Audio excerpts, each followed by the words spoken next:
19 1.1자 성장 둔화와 경기 침체의 오묘한 사이, 오늘 새벽에 마친 미국 시장은 상승으로 마감을 하였습니다. 나스닥의 오름은 가히 광기의 수준을 보여주었습니다. 나스닥 오름에 편승한 투자자는 이익을 짭짤하게 보았을 것이고 발표되는 수치와 팩트에 대응하던 내려갈 것을 보았던 투자자는 거의 멘붕의 수준에 다다랐을 것으로 추측됩니다.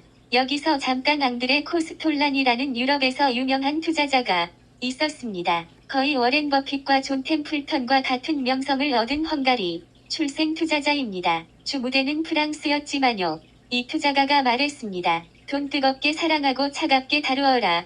베타 꼼블리 기정사실이다. 좋은 소식이든 나쁜 소식이든 기정사실이라는 겁니다. 그래서 아이작 뉴턴도 말했습니다. 나는 천체의 움직임을 알아냈으나 대중의 광기는 알지 못했다고 말이죠. 뉴턴 시대야 인간의 인식의 능력이 한계가 있을지 모르겠으나 현재의 AI가 판을 치는 세상에서 증시의 움직임은 더욱더 난수처럼 움직이는 것을 알으셔야 할 것입니다. 이제는 시장의 유동성으로 올라가는 장세가 아니더라도 심리로 인한 장세가 펼쳐질 가능성이 더욱더 많아질 것으로 보입니다. 그 이야기는 도무지 어느 방향으로 움직일지 전혀 알 수 없다는 것입니다. 그야말로 혼돈의 시장이라고 볼 수 있을 것입니다. 수치와 계산과 통계로 알고 있는 상식이 허용되지 않을 수 있는 시장이 펼쳐진다는 것입니다. 현재 미국은 2분기 연속 성장률 둔화로 GDP가 마이너스인 상태이며 2분기 연속 저하는 경기 침체를 반영한다는 것이 정설입니다만 미국 연준 의장 파월의 멘트에도 모호한 언어의 구사만이 있을 뿐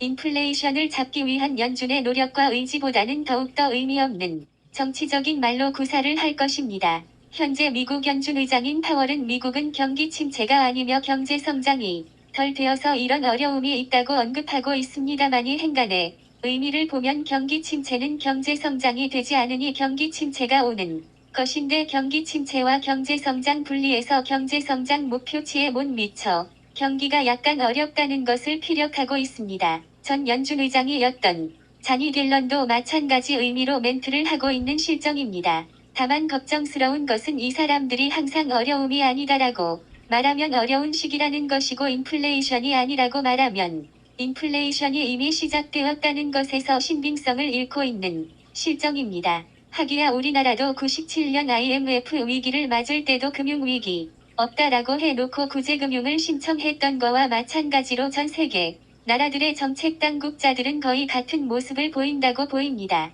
특히나 올해 12월에는 미국에서 중간선거가 있는 시기이니 사활을 걸고 주식을 올리기 위해 갖은 수단과 방법을 사용할 것으로 보여집니다. 오죽하면 민주당 펠로시 하원의장의 경우에는 주식으로만 1,000억 달러 이상 투자하고 있으니 주식시장이 죽는 것에 대해 민감하게 반응할 것으로 보여지며 미국 국민들의 자산의 경우에도 주식에 많이 편중이 되어 있으니 더욱더 올리려고 할 것입니다. 그렇다고 영원히 오를 거라고 믿어서도 안 되고요. 이제는 철저하게 대응의 단계입니다. 떨어지면 관심 있는 것은 죽고 올라가면 팔아야 합니다. 일명 떨주볼팔 쉽지는 않을 것입니다. 그렇지만 본전 생각과 손실만회를 하기 위해 무작정 존버하시거나 물타기를 하신다면 더 큰 나락을 경험할 수 있으니 주의를 당부드리고 싶어 이렇게 아침부터 글을 남깁니다. 오늘도 좋은 글로 마무리를 하려고 합니다. 쇼펜하우어 진리가 되는 3단계 처음엔 조롱, 두 번째는 부정, 세 번째는 진리가